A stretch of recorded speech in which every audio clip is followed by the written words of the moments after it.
ஜோதிட வணக்கம். ஏப்ரல் மாதம் விருச்சக ராசிக்கான பலன்கள் எப்படி இருக்குன்னு பார்க்க போகிறோம். விருச்சக ராசியை பொறுத்தவரை இந்த ஏப்ரல் மாதம் உங்களுக்கு 6ஆம் இடத்துல சூரியன் உச்சமாகிறதுனால கடன் வாங்கக்கூடிய சூழல் ஏற்படும். அதுவும் நீங்கள் வங்கி அரசு சார்ந்த கடன்கள் வாங்கக்கூடிய ஒரு வாய்ப்பு உங்களுக்கு இருக்கும். ஸோ அந்த கடன் நல்ல விதத்துக்கா இல்லை அது ஒரு தீமைக்கா அப்படிங்கிறது அவரவர் சுய ஜாதகத்தோட பலன்களை பொறுத்தது. இந்த ஏப்ரல் மாதம் முதலில், அதாவது ஏப்ரல் ஒரு 10ஆம் தேதி வரைக்கும் அந்த காலகட்டங்களில் நீங்கள் ரொம்ப கவனமாக இருக்கணும். உங்களுடைய 8ஆம் இடத்துல செவ்வாய் இருக்கிறதுனால வண்டி வாகனம் வேலை செய்யக்கூடிய இடங்களில் ரொம்பவே கவனமாக இருக்கணும். விபத்து ஏற்படுறதுக்கு வாய்ப்பு அதிகமாக இருக்குது விருச்சிக ராசியை பொறுத்தவரை. ஸோ அதனால் சிறு சிறு விபத்துகள் ஏற்படுறதுனால கொஞ்சம் கவனமாக இருக்கணும். ஏப்ரல் முதல் வாரங்களில் சொந்தத்தில் திருமணம் முடிவாகும். இப்போ திருமண வயதில் இருக்கிறவங்களுக்கு திருமண வரன் பார்த்துக்கிட்டு இருக்காங்க அப்படின்னா அந்த திருமண வரன் உங்களுடைய தந்தை வழியில் இருக்கக்கூடிய சொந்தத்தில் அது முடிவாகும். விருச்சிக ராசியில் சிலவங்களுக்கு வெளிநாடு வேலை வாய்ப்பு கிடைக்கும். உங்களுடைய 11ஆம் இடத்துல கேது இருக்குது, ஏற்கனவே 6ஆம் இடத்துல சூரியன் உச்சமாகுது. ஸோ அதனால் வெளிநாட்டுக்கு போகக்கூடிய வேலை வாய்ப்பு ஒரு சிலவருக்கு, வெளிநாட்டு வேலைக்கு முயற்சி செஞ்சுக்கிட்டு இருக்கவங்களுக்கு அந்த வாய்ப்பு இந்த ஏப்ரல் மாதம் கிடைக்கும். சில விருச்சக ராசிக்காரர்களுக்கு நீங்கள் ஏற்கனவே வாங்கிய கடனுக்காக அவர்களுக்கு வேலை செய்து கொடுக்கக்கூடிய ஒரு சூழ்நிலை நேரிடலாம்.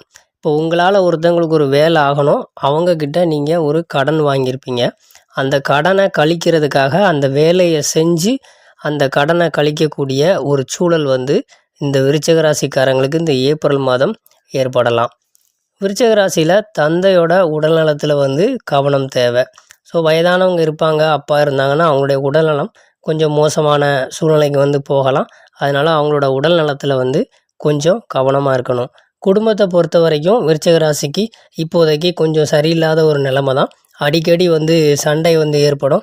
ஸோ கணவன் மனைவி பிரிந்து இருக்கக்கூடிய சூழல் உருவாகும். அதனால் குடும்ப விஷயத்தை பொறுத்த வரைக்கும் கொஞ்சம் கவனமாகவே இருக்கிறது ரொம்ப நல்லது. உங்களுடைய வேலையை பொறுத்த வரைக்கும் வேலை சுமை அதிகமாக இருந்தால் இந்த குடும்பத்தில் இந்த சண்டை பிரச்சனை கம்மியாக இருக்கும். வேலை சுமை குறைவாக இருக்கிற பட்சத்தில் குடும்பத்தில் இந்த சண்டை வரக்கூடிய வாய்ப்பு விருச்சிக ராசிக்கு அதிகமாக இருக்குது. அதே மாதிரி உங்களுடைய உடல் நலத்துலேயும் ரொம்பவே கவனமாக இருக்கணும் விருச்சிக ராசிக்காரங்க. அதே போல் விருச்சிக ராசிக்காரங்க தங்களுடைய சகோதரரிடத்தில் கவனம் தேவை.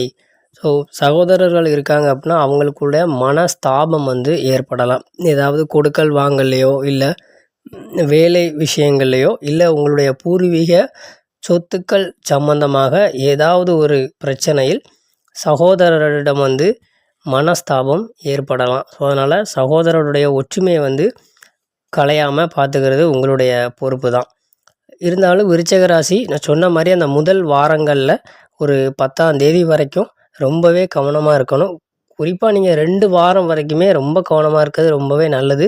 ஏன்னா வாகன விபத்து வேலை செய்யக்கூடிய இடங்களில் ரொம்ப கவனமாக இருங்க. அந்த ஏதாவது ஒரு பிரச்சனை ஏற்பட்டு அதனால் நீங்கள் பெரிய கடன் வாங்கக்கூடிய சூழல் கூட ஏற்படலாம்.